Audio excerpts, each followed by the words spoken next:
Bonjour, bonjour, chers tous, bienvenue, chère communauté de Flora Gaia. Alors, je vous reçois aujourd'hui pour notre café coaching du jeudi 14h sur le thème des jambes lourdes pendant la grossesse. Pour une fois, nous sommes sur mon profil personnel au lieu d'être sur ma page pro, mais je vais circuler la vidéo sur la page pro après. J'espère que vous allez bien, je vous laisse quelques minutes le temps d'arriver. Et comme c'est l'heure du café coaching, vous pouvez bien sûr venir avec votre petit café, votre petit thé, votre petite infusion et votre petit carnet préféré pour prendre des notes. Alors, j'espère que vous résistez à la chaleur. Il fait très chaud ici dans le sud de la France, je sais dans le nord vous avez eu chaud aussi. Je vois que vous arrivez au fur et à mesure. N'hésitez pas à me dire qui vous êtes, à me laisser des petits messages. Il me fera plaisir de vous saluer pour ce café coaching. Donc je vous fais coucou. Bonjour Aja. Plein de bisous. Alors aujourd'hui dans le café coaching de Flora Gaia, nous allons parler de comment essayer d'alléger les jambes lourdes quand on est en fin de grossesse. Évidemment, ce sont des choses qui peuvent marcher aussi si vous n'êtes pas en fin de grossesse et si vous êtes juste une femme ou un homme qui a les jambes lourdes avec cette grosse chaleur. Je me suis dit que du coup le thème allait intéresser pas mal de gens parce on est nombreux à avoir les jambes un peu lourdes en ce moment.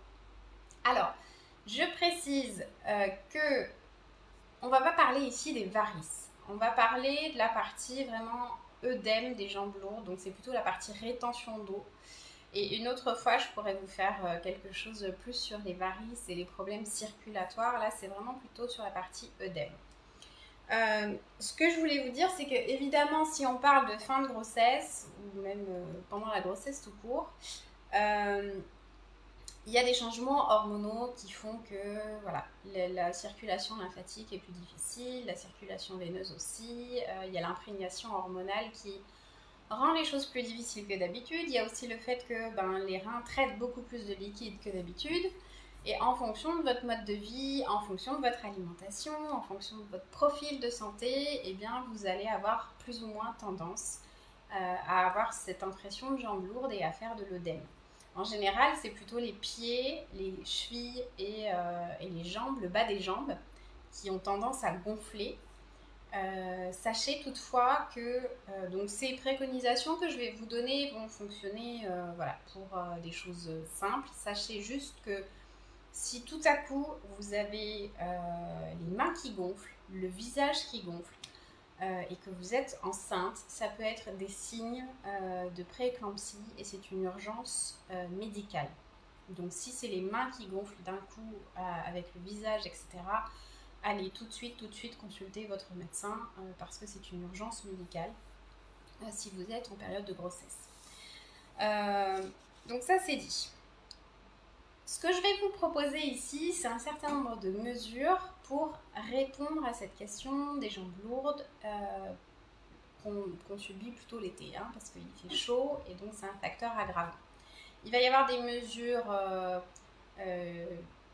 alimentaires, je dirais, il va y avoir des mesures de mode de vie, et puis après on va pouvoir travailler en naturopathie avec des plantes, etc. par exemple. Alors commençons par les choses qu'on peut faire par exemple en termes de mode de vie. Donc, ce sont des choses que vous savez certainement, mais il ne faut évidemment pas rester dans la même position très longtemps. Donc, ne pas rester assise trop longtemps, ne pas rester debout trop longtemps. Il faut le plus possible bouger. Donc, ça veut dire marcher, ça veut dire peut-être nager. Nager dans l'eau fraîche serait l'idéal si vous pouvez. Ce qui va marcher aussi, ça peut être des positions en yoga. Donc, il y a pas mal de choses que vous pouvez faire, même si vous êtes en fin de grossesse et que vous vous sentez un peu lourde et que la chaleur ne vous aide pas.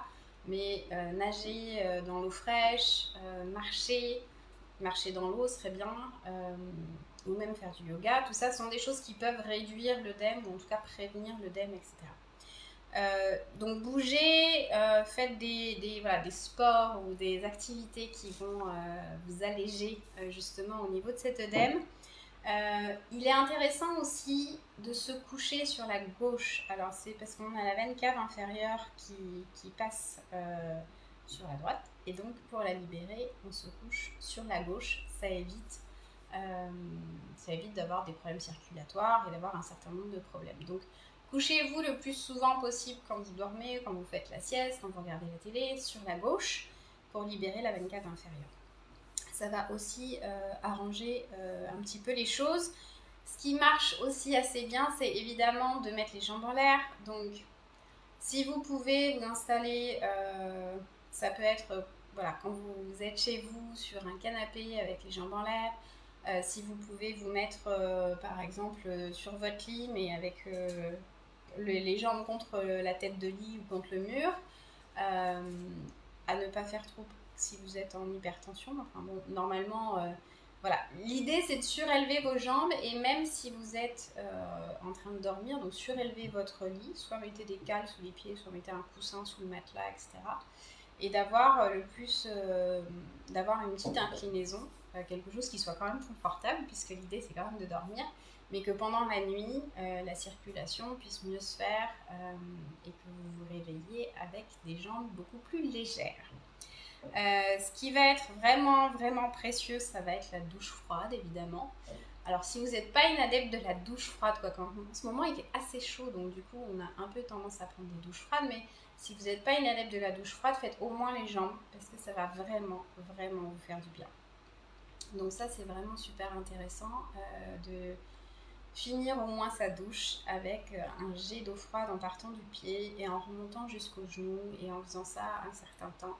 Si vous avez l'occasion d'aller à la mer ou si vous avez une piscine avec de l'eau fraîche, ça peut aussi être très bénéfique de, évidemment, vous mettre les jambes dedans. Ce qui va être intéressant aussi, ça va être d'avoir une garde-robe adaptée. Si le retour veineux se fait mal, mais on en parlera dans un autre live. Si vous avez des problèmes lymphatiques, si ces jambes sont lourdes, l'idée c'est effectivement de ne pas mettre des jeans serrés avec des talons aiguilles, parce que ça ne va pas vous aider. Donc on s'habille confortablement, on se met des chaussures dans lesquelles on est confortable, et on s'assure qu'on a les jambes en l'air le plus souvent possible et qu'on reste au frais le plus souvent possible. Donc ça déjà, rien que les mesures de mode de vie, je dirais, ça peut être quand même hyper bénéfique pour les mamans. En termes de mesures alimentaires, alors il faudra boire beaucoup, même si ça paraît un peu moins intuitif qu'on le penserait. Boire beaucoup et boire des choses qui vont être diurétiques de manière à justement vider votre corps et à ne pas faire de la rétention d'eau. Donc on peut se préparer des eaux avec du concombre, du citron par exemple, et boire ça toute la journée. Ça va être très agréable à boire, c'est frais et puis ça va faciliter l'élimination dans votre corps de manière assez douce. Manger suffisamment de protéines et surtout limiter un maximum le sel, parce qu'évidemment le sel va augmenter la rétention d'eau, donc ça va aggraver ce sentiment de jambes lourdes et l'œdème. Donc le moins de sel possible, des choses diurétiques, des bonnes protéines, tout ça va vous aider. Et évidemment, mangez sain, mangez sain, mangez sain. Si vous mangez que des frites et des glaces, ça ne va pas non plus arranger les choses.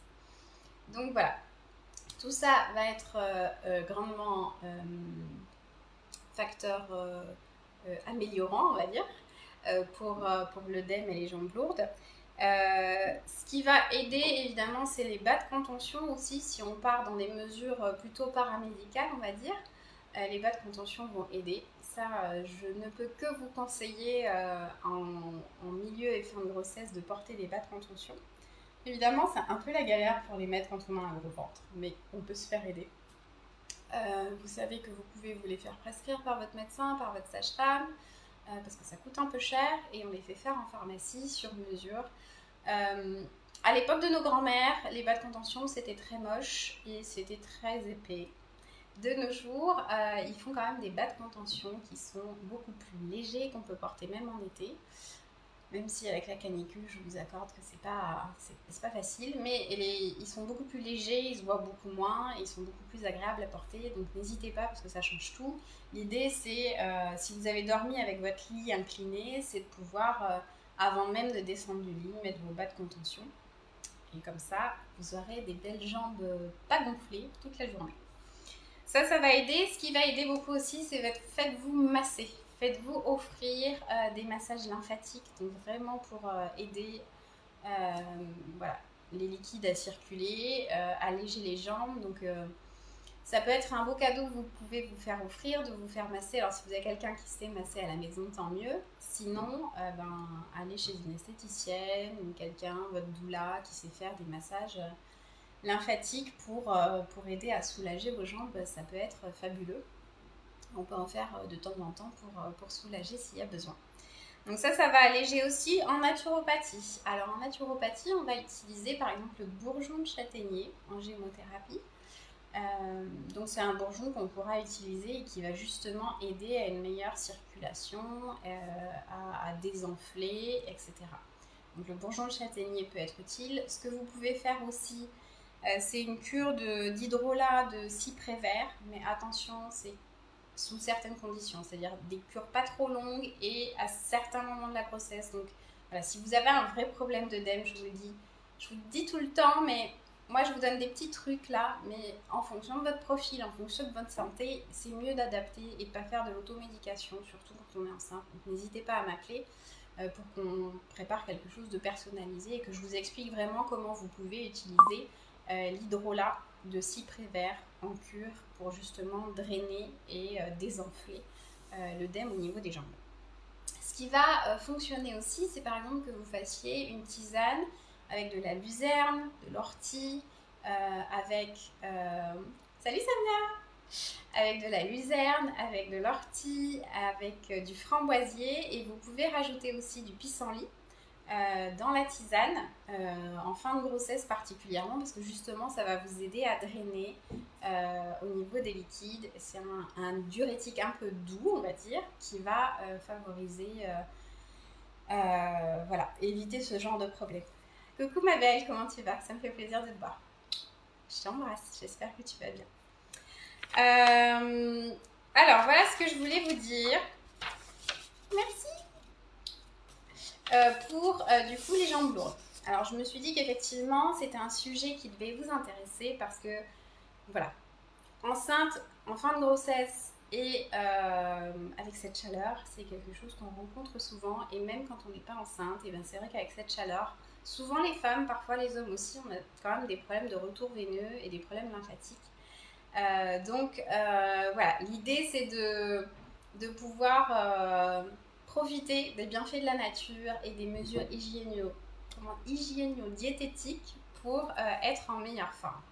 Donc j'espère que ces petites indications vous auront aidé. On peut faire un autre live, un autre café coaching plutôt sur la problématique des varices et de la circulation veineuse, parce que là il y a d'autres plantes qu'on peut utiliser, même si les mesures en hygiène et en diététique vont être un peu similaires quand même. Mais au niveau du retour veineux, on peut utiliser d'autres plantes dont je pourrais vous parler une prochaine fois. Là, c'était plutôt sur la partie œdème et circulation de la lymphe, etc. Ah, ma peau Samia, un panari, ça c'est la poisse. Alors ça dépend où en est ton panari, mais éventuellement tu peux mettre de la crème à l'argent colloïdal dessus. Ça fait des miracles. Je ne sais pas si tu le trouveras, mais ça dépend si tu es au début ou à la fin. 10 jours, ça veut dire que tu es sûrement à la fin de ton panari. On pourra en reparler si tu veux. Voilà, donc sur l'œdème, c'est ce que je voulais vous dire. Si vous voulez qu'on fasse un truc personnalisé pour vous, n'hésitez pas, vous savez que vous pouvez m'appeler. Je vous conseille avec beaucoup de plaisir, si vous êtes en période de grossesse, en postpartum, ou même si vous êtes juste pas du tout dans ces cas-là, parce que je suis naturopathe aussi à la base, et je peux vous accompagner, même si c'est pas dans le domaine de la périnatalité. Donc, ceci étant dit, ouais, on en parle avec plaisir, Samia, vraiment. Parce que ça, je sais que ça fait mal. En plus, c'est douloureux. Je vous embrasse. Je vous souhaite tout le meilleur. Bon courage avec la chaleur à vous. Restez au frais, mettez-vous dans l'eau si vous pouvez.